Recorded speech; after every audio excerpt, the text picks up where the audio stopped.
ಭಾರತೀಯ ಸಂಸ್ಕೃತಿಯನ್ನ ಬದುಕಿನಲ್ಲಿ ಅಳವಡಿಸಿಕೊಂಡರೆ ಮಾತ್ರ ನಮ್ಮ ಸನಾತನ ಪರಂಪರೆ ಉಳಿಯಲು ಸಾಧ್ಯ. ಆ ನಿಟ್ಟಿನಲ್ಲಿ ನಾವೆಲ್ಲ ಧರ್ಮ ಮಾರ್ಗದಲ್ಲಿ ನಡೆಯಬೇಕು ಎಂದು ಗದಗದ ಶ್ರೀ ರಾಮಕೃಷ್ಣ ವಿವೇಕಾನಂದ ಆಶ್ರಮದ ಶ್ರೀ ನಿರ್ಭಯಾನಂದ ಸರಸ್ವತಿ ಸ್ವಾಮೀಜಿ ಕರೆ ನೀಡಿದರು.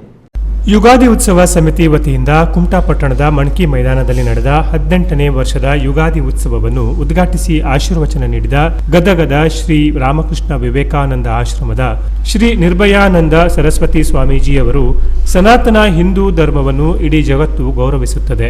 ಇಡೀ ವಿಶ್ವಕ್ಕೆ ನಮ್ಮ ಸಂಸ್ಕೃತಿ ಸಂಸ್ಕಾರಗಳು ದಾರಿದೀಪವಾಗಿವೆ. ಹಿಂದೂ ಪರಂಪರೆಯನ್ನು ನೆಚ್ಚಿಕೊಂಡು ಅಸಂಖ್ಯಾತ ವಿದೇಶಿಗರು ಈಗ ಹಿಂದುತ್ವವನ್ನು ಅನುಸರಿಸುತ್ತಿದ್ದಾರೆ. ಹಾಗಾಗಿ ಭಾರತೀಯರೇ ಧರ್ಮವನ್ನು ಉಳಿಸುತ್ತಿದ್ದು, ನಮ್ಮ ಪೂರ್ವಜರ ಧರ್ಮ ಕಾರ್ಯಗಳನ್ನು ಪಾಲಿಸಿಕೊಂಡು ಬಂದರೆ ನಮ್ಮ ಸಂಸ್ಕೃತಿ ಪರಂಪರೆ ಉಳಿಯಲು ಸಾಧ್ಯ. ಹಿಂದುತ್ವದ ಮೌಲ್ಯವನ್ನು ಮೊದಲು ನಾವು ಅರಿತುಕೊಂಡು ಅದನ್ನು ಬೆಳೆಸುವ ಕಾರ್ಯ ಮಾಡಬೇಕು. ನಮ್ಮ ಧರ್ಮ, ನಮ್ಮ ದೇಶವನ್ನ ಗೌರವಿಸುವ ಮನೋಭಾವ ರೂಢಿಸಿಕೊಂಡು ಧರ್ಮದ ಪಥದಲ್ಲಿ ಸಾಗಿಸಿದರೆ ಬದುಕು ಸಾರ್ಥಕವಾಗುತ್ತದೆ ಎಂದು ಶ್ರೀಗಳು ನುಡಿದರು. ಬೇಸರಕ್ಕೆ ಕಾರಣವಾಗಿದೆ. ಎಷ್ಟು ಚೆನ್ನಾಗಿ ಮಾಡ್ತಾ ಇದ್ದಾರೆ ಇವರು, ಎಷ್ಟು ಚೆನ್ನಾಗಿ ಮಾಡ್ತಾ ಇದ್ದಾರೆ ಇವರು ಅಂತ 4-6 ಸಲ ನನ್ನ ಮನಸ್ಸಿನಲ್ಲಿ ಅನಿಸಿದ್ದು ಇದೇ ಮೊದಲ ಕಾರ್ಯಕ್ರಮ. ಅವರೇನೋ ಕನ್ನಡ ಪಂಡಿತರು ಇರಬಹುದು, ಅವ್ರಿಗೇನೋ ಭಾಷಾ ಪಾಂಡಿತ್ಯ, ಭಾಷಾ ಪ್ರೌಢಿಮೆ ಇರಬಹುದು.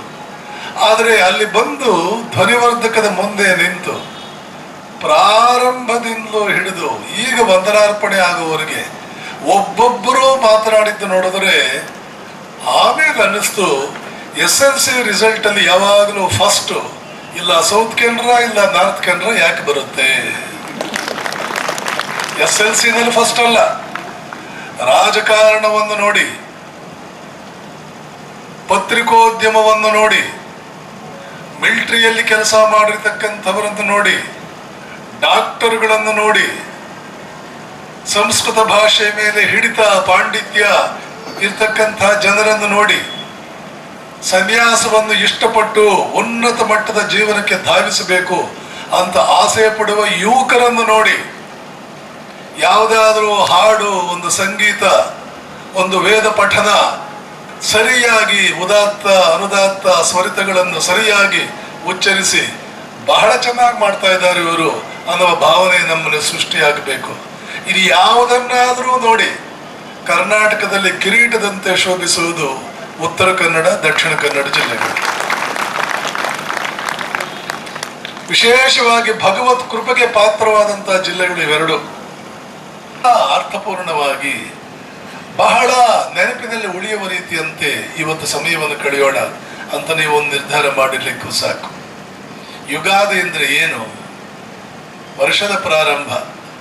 ಆವತ್ತು ನಾವು ಏನ್ ಮಾಡ್ತೀವಿ, ಬೇವು ಬೆಲ್ಲವನ್ನು ನಾವು ತಿಂದ್ವಿ, ಆ ತಾಯಂದಿರು ಬಂದ್ರು, ನಮಗೂ ಕೊಟ್ರು, ನಿಮಗೂ ಕೊಡ್ತಾರೆ, ನೀವು ಕೂಡ ತಿಂತೀವಿ. ಅದರಲ್ಲಿ ಬೇವು ಇದೆ, ಅದು ಬಹಳ ಕಹಿ. ಬೆಲ್ಲ ಇದೆ, ಅದು ಬಹಳ ಸಿಹಿ. ಎರಡನ್ನೂ ಕೂಡ ನಾವು ತಗೊಳ್ಬೇಕು. ಜೀವನದಲ್ಲಿ ಕೇವಲ ಬೆಲ್ಲ ತಿಂದ್ರೆ ಅದು ಆರೋಗ್ಯಕ್ಕೆ ಒಳ್ಳೆಯದಲ್ಲ. ಕೇವಲ ಬೇವು ತಿಂದ್ರೆ ಆರೋಗ್ಯಕ್ಕೇನೋ ಒಳ್ಳೆಯದೇ, ಆದರೆ ರಸಾಸ್ವಾದನೆ ಮಾಡುವುದಕ್ಕಾಗೋದಿಲ್ಲ. ಬೇವಿನಲ್ಲಿ ಆರೋಗ್ಯ ಇದೆ, ಬೆಲ್ಲದಲ್ಲಿ ರಸ ಇದೆ. ಜೀವನದಲ್ಲಿ ಯಾವಾಗಲೂ ಕೂಡ ನಮಗೆ ಹಿತವಾದ್ದು ಮತ್ತು ಮನಸ್ಸಿಗೆ ಆಕರ್ಷಣೀಯವಾದ್ದು, ಇಂಗ್ಲಿಷಲ್ಲಿ ಹೇಳ್ತೀವಿ the pleasant and the beneficial. ಆಸ್ವಾದಿಸುವುದಕ್ಕೆ ಬಹಳ ಖುಷಿಯಾಗಬೇಕು. ಇನ್ನಷ್ಟು ಬೇಕು ನನಗಿದು, ಇನ್ನಷ್ಟು ಬೇಕು ನನಗಿದು ಅಂತ ಅನಿಸ್ತಿರ್ಬೇಕು, ಅದು ಬೆಲ್ಲ. ಆದರೆ ಎಷ್ಟೋ ಸಂದರ್ಭಗಳಲ್ಲಿ ಯಾವುದು ಇನ್ನಷ್ಟು ಬೇಕು ಇನ್ನಷ್ಟು ಬೇಕು ಅಂತ ಅನಿಸುತ್ತೆ, ಅದು ನಮ್ಮ ಜೀವನವನ್ನು ಹಾಳು ಮಾಡುವಂತ ಸಂದರ್ಭಗಳು ಇರುತ್ತೆ. ಮನಸ್ಸಿಗೆ ಬಹಳ ಖುಷಿ ಕೊಡುವಂತಹದ್ದು ನಮ್ಮ ಆರೋಗ್ಯಕ್ಕೆ ಹಾನಿಕರ. ಮನಸ್ಸನ್ನ ಆಹ್ಲಾದಕತೆ ಆ ಕಡೆಗೆ ತಗೊಂಡು ಹೋಗುವಂತಹದ್ದು ಅದು ಎಷ್ಟೋ ಸಂದರ್ಭಗಳಲ್ಲಿ ನಮ್ಮ ಜೀವನವನ್ನ ರೂಯಿನ್ ಮಾಡಬಲ್ಲದು, ಹಾಳುಗೈಯಬಲ್ಲದು. ಇವೆರಡನ್ನೂ ಸಮಸಮವಾಗಿ ತೆಗೆದುಕೊಳ್ಳಬೇಕಾದ್ದೇ ಜೀವನದ ಪ್ರೌಢಿಮೆ. ಪ್ರಾಸ್ತಾವಿಕ ನುಡಿಗಳನ್ನಾಡಿದ ಯುಗಾದಿ ಉತ್ಸವ ಸಮಿತಿಯ ಆನಂದು ವೈ ನಾಯಕ್ ಅವರು, ಕಳೆದ 17 ವರ್ಷಗಳಿಂದ ಯುಗಾದಿ ಉತ್ಸವವನ್ನು ಆಚರಿಸಿಕೊಂಡು ಬಂದಿದ್ದೇವೆ. ಈ ವರ್ಷ 18ನೇ ವರ್ಷದ ಕಾರ್ಯವನ್ನು ಎಲ್ಲರ ಸಹಕಾರದಲ್ಲಿ ಶ್ರೀಗಳ ಆಶೀರ್ವಾದದ ಮೇರೆಗೆ ನಡೆಯಲಿದೆ. ನಮ್ಮ ಹಿಂದೂ ಪರಂಪರೆ ಸಂಸ್ಕೃತಿಯನ್ನ ಮುಂದಿನ ಯುವ ಸಮುದಾಯಕ್ಕೆ ದಾಟಿಸುವ ಪ್ರಯತ್ನವಾಗಿ ಹುಟ್ಟಿಕೊಂಡ ಈ ಸಮಿತಿ ಅನೇಕ ಸಾಮಾಜಿಕ ಕಾರ್ಯಕ್ರಮಗಳನ್ನು ಕೈಗೊಳ್ಳುವ ಮೂಲಕ ಜನ ಮೆಚ್ಚುಗೆಗೆ ಪಾತ್ರವಾಗಿದೆ ಎಂದ ಅವರು, ಕಾರ್ಯಕ್ರಮಕ್ಕೆ ಸಹಕರಿಸಿದವರಿಗೂ ಧನ್ಯವಾದ ಸಲ್ಲಿಸಿದರು. ಇದಕ್ಕೆ ಮುಖ್ಯ ಪ್ರೇರಣೆ ಭಾರತ ಮಾತೆ. ನಿಮ್ಮೆಲ್ಲರ ಐಕ್ಯ ಏನಾಗಿದೆ ಅಂದರೆ ಹಿಂದೂ ಸಂಘಟನೆ ಒಂದಾಗಬೇಕು ಎನ್ನುವುದಾಗಿದೆ. ತನ್ನಿಮಿತ್ತ ಯುಗಾದಿ ಉತ್ಸವ ಎಲ್ಲರ ಮನನನ್ನು ಗೆಲ್ಲುವ, ಎಲ್ಲರನ್ನು ಒಂದಾಗಿಸುವ ಕಾರ್ಯದಲ್ಲಿ ತೊಡಗಿಸಿಕೊಂಡಿದೆ. ಈ ಶುಭ ದಿನದಂದು ನಮ್ಮ ವೇದಿಕೆಯಲ್ಲಿರುವ ನಿರ್ಭಯಾನಂದ ಸರಸ್ವತಿ ಸ್ವಾಮಿಗಳು ಹಾಗೂ ಶಿಷ್ಯರಾದ ಶ್ರೀ ಜಗನ್ನಾಥ ಸ್ವಾಮಿಗಳ ಪಾದಾರವಿಂದಗಳಲ್ಲಿ ವಂದಿಸುತ್ತಾ, ಕುಮಟಾ ಯುಗಾದಿ ಉತ್ಸವ ಸಮಿತಿ ಬಹಳ ಅಳಕಿನಿಂದ ಈ ಸಲದ ಯುಗಾದಿ ಉತ್ಸವ ಸ್ಥಳಕ್ಕಾಗಿ ಬಹು ತೊಂದರೆಯನ್ನು ಅನುಭವಿಸುತ್ತಾ ಬಂದೆವು ಕಳೆದ ಒಂದು ತಿಂಗಳಿಂದ. ಗಿಬ್ ಹೈಸ್ಕೂಲಿನ ಮೈದಾನದಲ್ಲೇ ಮಾಡೋಣ ಅಂತ 15 ದಿನಗಳ ಹಿಂದೆ ವಿಚಾರಿಸಿದೆವು. ಆದರೆ ನಮಗೆಲ್ಲ ಒಂದು ಅಳಕಿತ್ತು, ನಮ್ಮ ಟ್ಯಾಬ್ಲು ಸಾವಿರಾರು ಸಂಖ್ಯೆಯ ಜನರು ಆ ಒಂದು ಸ್ವಲ್ಪ ಅಪ್ಪಿರುವಂತಹ ಸ್ಥಳದಲ್ಲಿ ಹೋಗಿ ಏನಾದರೂ ತೊಂದರೆ ಆಗಬಹುದೇನೋ ಎನ್ನುವ ನಿರೀಕ್ಷೆಯಲ್ಲಿದ್ದೆವು. ತಹಶೀಲ್ದಾರ್ ಅವರಿಗೆ ಕಳೆದ ಜನವರಿಯಲ್ಲಿ ಅರ್ಜಿಯನ್ನು ಸಲ್ಲಿಸಿದೆವು.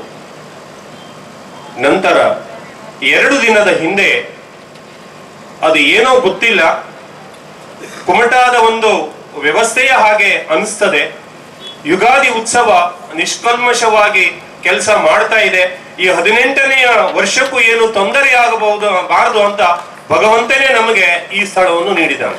ಈ ಸಂದರ್ಭದಲ್ಲಿ ಮಹಿಳಾ ಸೈನಿಕರಾದ ಕಲಾವತಿ ಎನ್ ಪಟಗಾರ್ ಮತ್ತು ಹಿರಿಯ ಉಪನ್ಯಾಸಕ ರವೀಂದ್ರ ನಾಯ್ಕ ಅವರಿಗೆ ಯುಗಾದಿ ಸನ್ಮಾನ ನೀಡಿ ಗೌರವಿಸಲಾಯಿತು. ಮಾತಾಪಿತರ ಪೂಜೆ ನಡೆಯಿತು.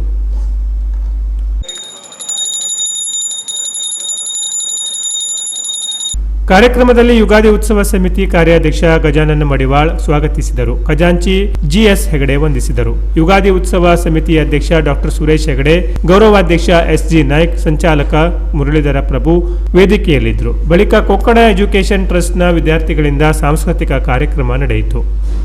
ಸಭಾ ಕಾರ್ಯಕ್ರಮಕ್ಕೂ ಪೂರ್ವ ಕುಮಟಾ ಪಟ್ಟಣದಲ್ಲಿ ಸಂಚರಿಸಿದ ವಿವಿಧ ಸಮಾಜಗಳ ಸ್ತಬ್ಧಚಿತ್ರಗಳ ಬೃಹತ್ ಶೋಭಾಯಾತ್ರೆ ಗಮನ ಸೆಳೆಯಿತು. ಪಟ್ಟಣದ ದೇವರಹಕ್ಕಲದ ಶ್ರೀ ಶಾಂತಿಕಾ ಪರಮೇಶ್ವರಿ ದೇವಸ್ಥಾನದ ಆವರಣದಿಂದ ಆರಂಭವಾದ ಬೃಹತ್ ಶೋಭಾಯಾತ್ರೆಯು ಸುಭಾಷ್ ರಸ್ತೆ, ರಥಬೀದಿ, ಮೂರುಕಟ್ಟೆ, ಬಸ್ತಿಪೇಟೆ, ಹಳೆ ಬಸ್ ನಿಲ್ದಾಣ ಮಾರ್ಗವಾಗಿ ಮಾಸ್ತಿಕಟ್ಟೆ ಸರ್ಕಲ್, ರಾಷ್ಟ್ರೀಯ ಹೆದ್ದಾರಿ ಮೂಲಕ ಮಣಕಿ ಮೈದಾನದಲ್ಲಿ ಸಮಾವೇಶಗೊಂಡಿತು.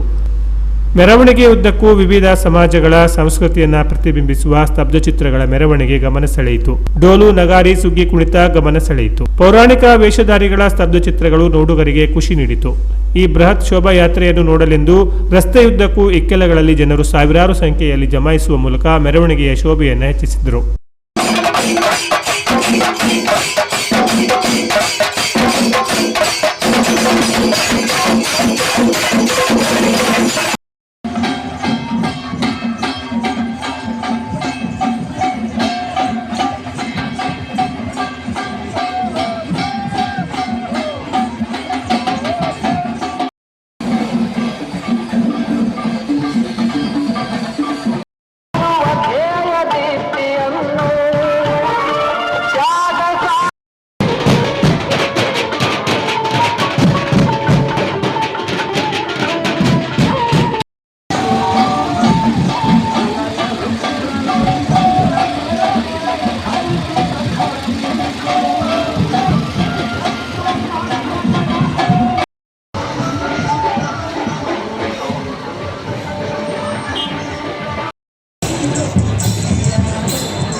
Canara plus news Kumta.